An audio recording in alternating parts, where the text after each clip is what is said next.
Our protagonist, Park Yun-myung, suddenly woke up. While sitting, he asked himself where he was and observed his surroundings.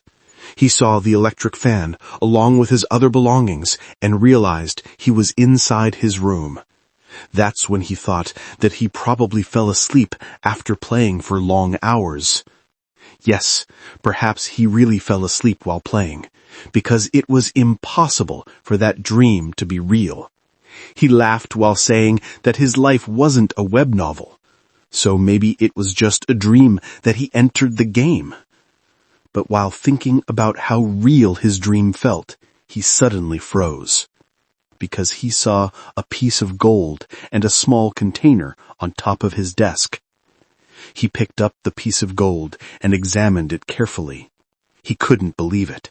His eyes widened in fear as he asked himself if that thing had always been inside his room. But he suddenly remembered his dream. Could it be that everything that happened was real? He quickly placed the gold in his pocket and rushed to check his computer to see what happened to the game he was playing.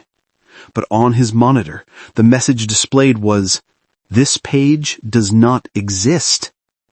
He froze. Confusion filled his eyes. How could the online game he had played for so many years suddenly disappear without him noticing? But while he was trying hard to understand what was happening, he suddenly heard a loud scream coming from outside his room. Outside, the surroundings were on fire. People were running everywhere, and monsters that looked like giant insects were rampaging. Chaos filled the area, and the authorities were powerless against the monsters. Their guns had no effect on them. A police officer could be heard calling for backup through his walkie-talkie. From inside his room, our protagonist watched everything in fear. How could the monsters from Pangania be here in reality? He sat down in terror when something fell from his pocket. He couldn't believe it. His eyes widened in fear. He couldn't believe what he was remembering. The system windows he saw earlier in the game. Was it true that the boundary between reality and the world of Pangania was breaking? Fear filled him even more. If all of this was real, he no longer knew what was happening. What should he do? But as he was thinking, he felt something in his hand. He looked at it and saw the piece of gold on the floor. His eyes widened as he realized something. If the monsters from Pangania had appeared in reality, didn't that mean the items he obtained in the game might also work here? He hurriedly returned to his desk and grabbed the small container. It was the container that came from inside the game. When he opened it, it suddenly shone brightly and revealed its contents. Michaela's sword and the Hydreigon's soul floating in front of him.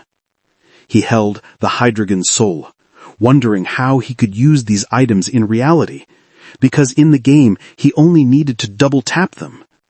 He remembered the information about the small piece of gold, the fragment of the broken golden scale. It had the ability to synchronize reality with the world of Pangania. That's when he remembered something important. He, in the real world, didn't have the strength to fight monsters from Pangania, but he had an idea. While holding the piece of gold, the fragment of the broken golden scale, he thought of using it. The gold suddenly glowed, and behind him, an image of a goddess appeared. Outside the protagonist's house, the surroundings continued to burn, and many were injured. A woman could be seen running while carrying her young daughter. The child, clinging tightly to her mother, asked where her father was and why he hadn't arrived yet. The mother assured her he was on his way. While the two were fleeing from the monsters, large pieces of debris suddenly fell. They were shocked by what happened. The little girl managed to avoid the falling rocks, but her mother was pinned beneath them. The girl rushed to help, but the rocks were too heavy. Her mother told her it was okay, in that she needed to run. A woman with short hair suddenly arrived to help them. She asked if they were all right, but she saw that the trapped woman was seriously injured. The injured mother said she was fine and asked the newcomer to take her daughter. The woman with short hair closed her eyes briefly, knowing she couldn't save the mother. She couldn't lift the massive debris. She apologized and took the child, promising the mother she would keep her daughters safe. But a dark shadow appeared behind her. She turned around and saw a monster approaching them. As the monster closed in, the woman thought this was the end for them. But a man suddenly stood between them and sliced the monster in half. His eyes were serious, glowing as he attacked the surrounding monsters. The short-haired woman's eyes widened. She couldn't believe what she was seeing. While holding the young girl tightly, she was overwhelmed that they survived. She wondered, who was this man? He arrived like a hero from a movie. But while she was thinking, she saw another monster approaching.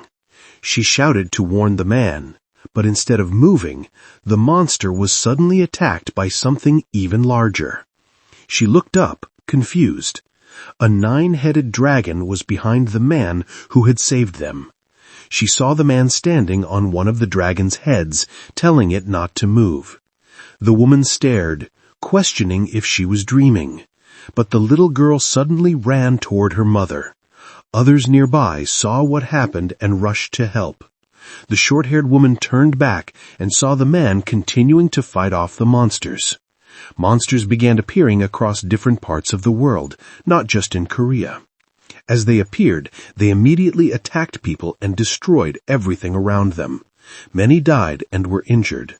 But it wasn't just monsters that suddenly appeared. Along with them came warriors capable of fighting these creatures, heroes who wanted to protect everyone.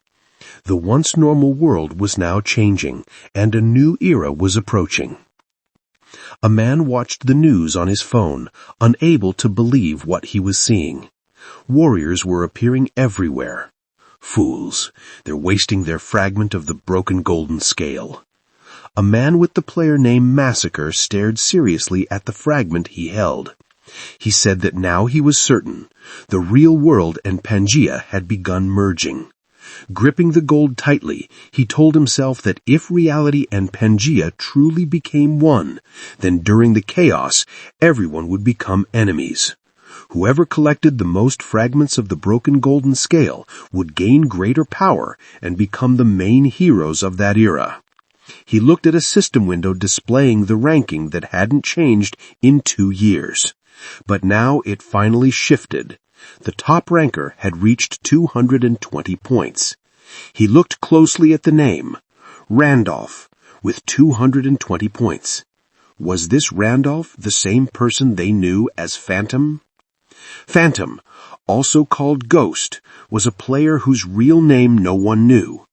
Other players gave him that nickname. He was the first player to form an NPC expedition called the Demon Realm Expedition, and he was the only one who reached the final parts of Pangea. Even though the expedition ended in failure, no one could deny he was the strongest player in the game. And because the strongest character he owned would be summoned if he died, perhaps Phantom ended up in Pangea's world when his expedition quest failed. Massacre thought that even though a character and its items would disappear, the players' accumulated talents from their previous characters would remain. So it makes sense how Phantom gained such high points in the ranking.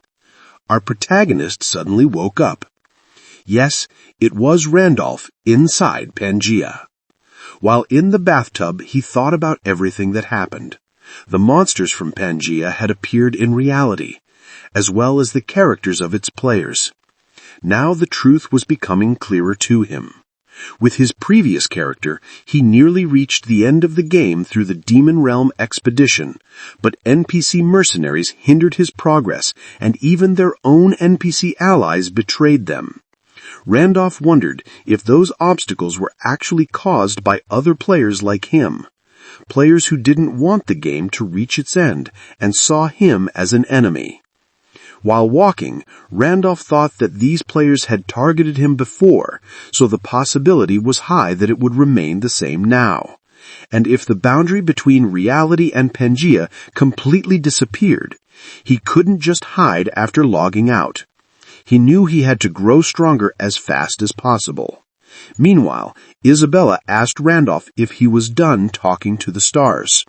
He smiled and answered yes, saying he came to fulfill his promise.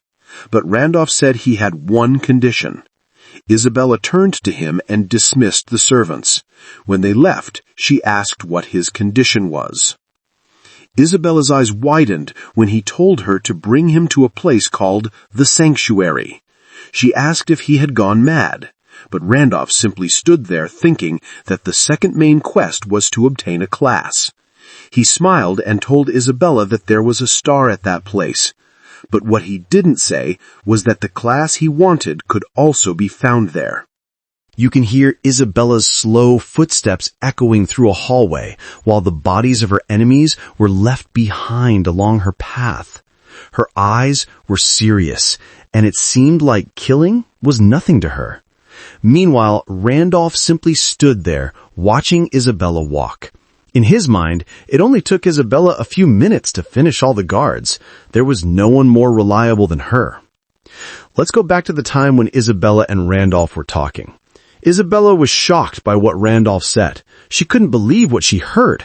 Did she hear correctly? Did Randolph really tell her to take him to a place called the Sanctuary? Isabella told him he must be out of his mind, but he only replied that the star was there. While sitting down, Isabella questioned what Randolph meant. The star was there? Randolph answered yes, but it was hidden.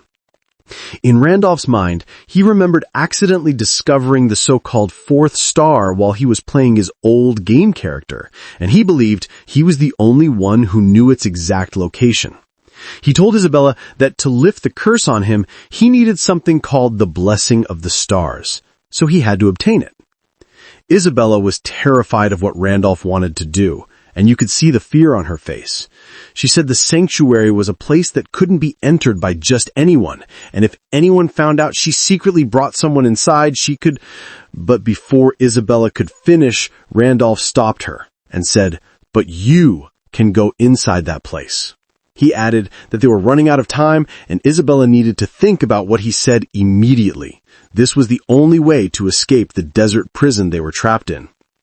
Now, let's return to what's happening in the present. My goodness, this story is so complicated to narrate. It jumps all over the place. Anyway, let's go back. Randolph thought that if he failed to convince Isabella the first time they met, the head rolling on the ground now would probably be his, not the enemy's. Randolph looked at Isabella and said they had arrived at the place they needed to go. A large, dark passage with stairs going downward appeared before them. Randolph explained that this was the so-called holy ground. A path covered in thick, terrifying air stretched before them. A system window notification appeared saying they had arrived at the hidden sanctuary of the desert. It also gave a subquest to explore the sanctuary, and the reward would depend on how thoroughly he investigated the place. The system window also warned that the area was filled with strong poison and demonic energy, and if they didn't have enough resistance, it was not advised to enter. However, one of our protagonist's hidden traits was Giant's demon resistance, and at this moment, this ability was protecting him. While walking down the stairs, our protagonist thought that if not for this ability, he wouldn't be able to enter this place at all. Normally, a level 2 beginner like him had no chance of surviving such an area. Isabella stayed silent behind him, quietly following. What could she be thinking? This is scary.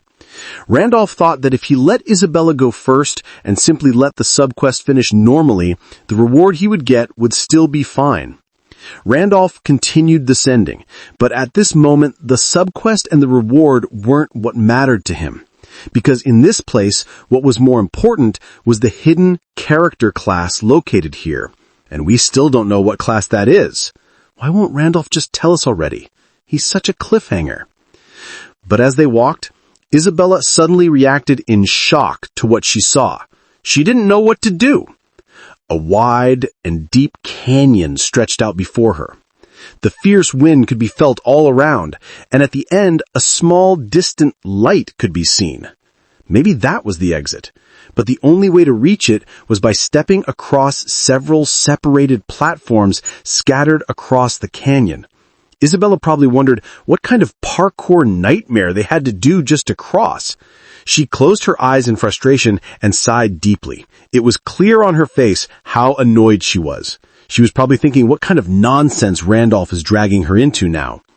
She turned around to leave, saying they definitely went the wrong way, but Randolph quickly stopped her and asked where she was going.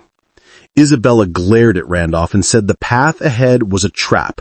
The strong winds in the canyon were designed to stop anyone from crossing. She couldn't believe Randolph fell for such a simple trap. How could someone like him be a star bearer? But while holding Isabella's shoulder, Randolph smirked and asked if she was scared. Isabella's expression instantly changed. My God, I'm the one getting nervous for our protagonist. No wonder his girlfriend broke up with him. He's an ironclad straight man.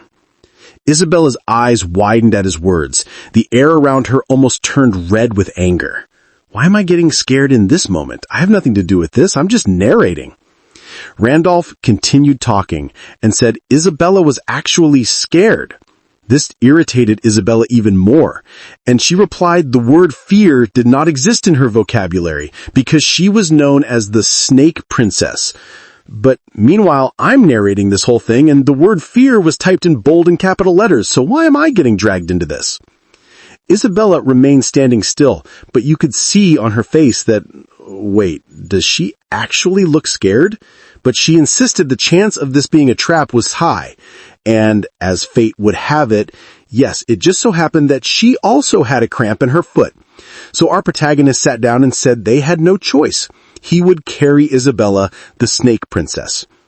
Isabella was shocked again, clearly embarrassed, and yelled at Randolph asking if he wanted to die and where he got the nerve to even say that. But Randolph cut her off again and said she literally just said her foot was cramping, and they didn't have much time. When morning came and the dead warriors were found, Isabella would be suspected because she wasn't at her post. The Desert Queen soldiers would definitely be sent to chase her. Instead of wasting time here, it's better to hurry and get out of this place. The Snake Princess had no choice but to let herself be carried. She shyly said that if not for her foot cramp, she would never agree to this. Randolph told her to hold on tight, and he started running fast. But instead of running straight, he suddenly turned and ran in another direction.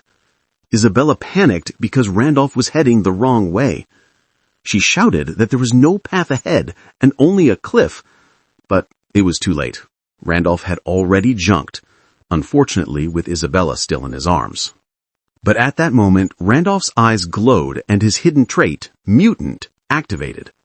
The ability Mutant allowed him to see things invisible to normal eyes.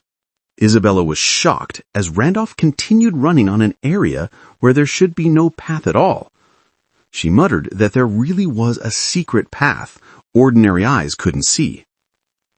Isabella began to wonder as she stared at Randolph.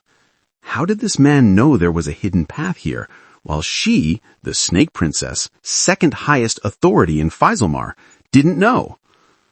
And in this sanctuary filled with poison and demonic energy, he wasn't even struggling to breathe. Too many strange things were happening, things that couldn't be explained by simply saying he was a star-bearer. Randolph looked at her and teased that he didn't expect the second-in-command of Faisalmar to be afraid of heights. Isabella stayed silent. Randolph kept running, carrying the Snake Princess, and Isabella, annoyed, muttered to herself that the man seemed too comfortable being with her. This wasn't simple confidence from being strong. While running, Isabella felt like Randolph was treating her like an old friend he hadn't seen in a long time. She directly asked Randolph if they had met before. Randolph froze, unable to answer right away. While running up an invisible staircase, he finally said they had not met in the same place.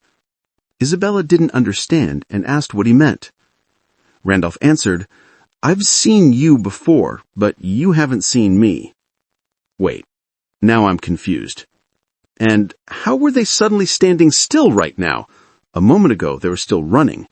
Why did it look like they teleported?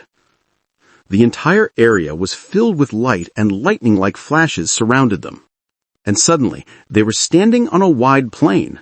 Green fields everywhere, and before them were mountains that looked like stacked rocks.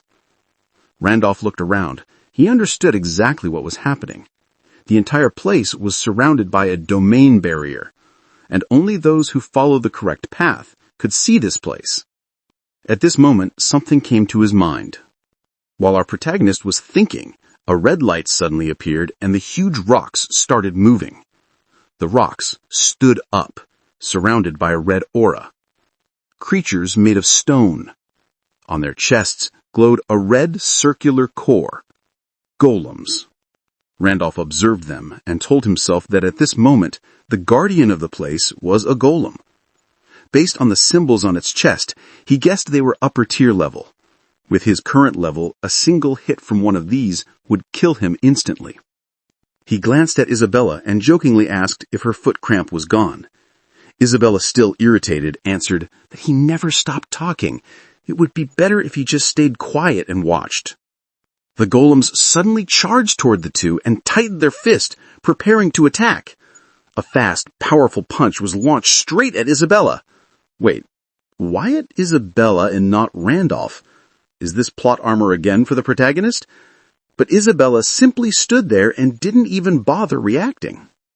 Isabella smirked when she saw the golem's attack coming. A swift strike landed on the golem's arm, leaving multiple cuts.